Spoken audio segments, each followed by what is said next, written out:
Kaldırın. Yaşıyor ana. Yavaş sarsma. Ay kardeşim yaşıyor benim.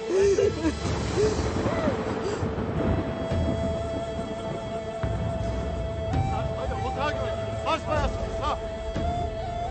Yavaş. Otağa götürün. Sarsmayın.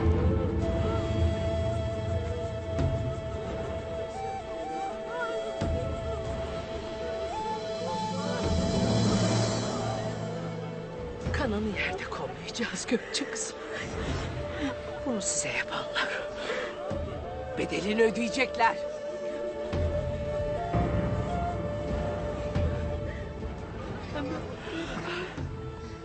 Ana. Halime Sultan. Sercan'la mukayyet ol. Ana.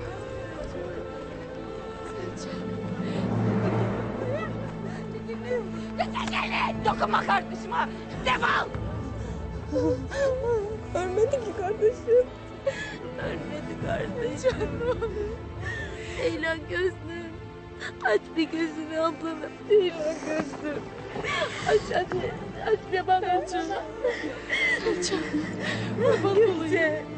Gitti.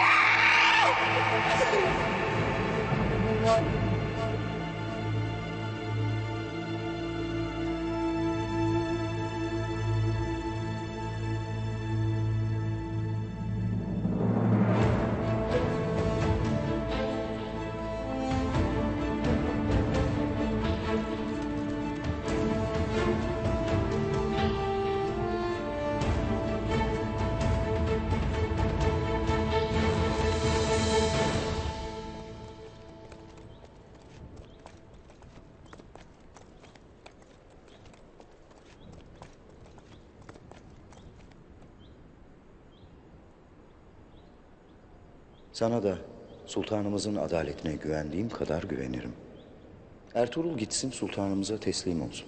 Yeter ki bu mesele uhulet ve suhuletle hallolsun. Sen de sultanımızın verdiği vazifeyi yerine getir. Devletimizin içine düştüğü ateşi söndür. Şehzadeyi bul ve öldür.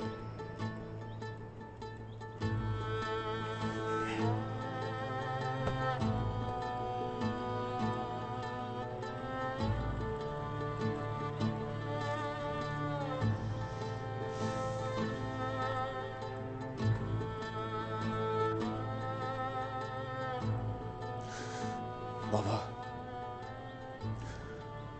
Babam. Yiğit babam. Son kez yüzünü görmek nasip olmadı.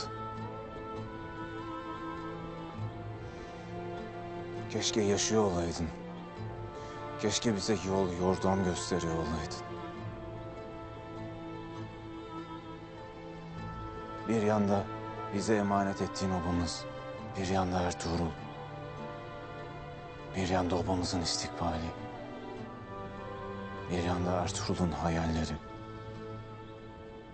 Bilesin ki Ertuğrul'un senin emanetini paramparça etmesine izin vermeyeceğim.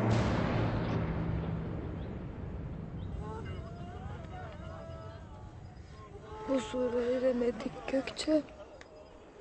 Gün yüzü göremedik. Mutlu olup evlatlarımızı beklemedik. Şimdi sen gitmek istersin. Etme. Kurbanın olam. Hadi kalk.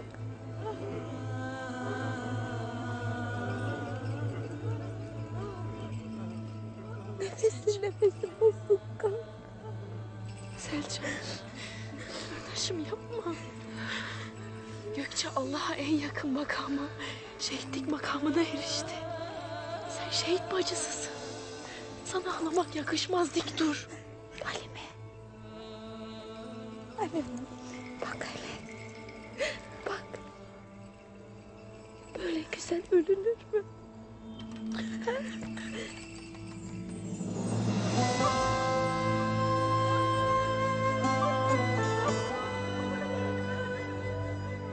Kim inanır ki onun öldüğüne? Bir bak. Bak hele böyle ölünür mü? Bir bak be. Böyle ölür mü insan? Ölü gibi değil mi? Hadi Hadi kalk. Kalk ablana bir şey de. Sercan dayan.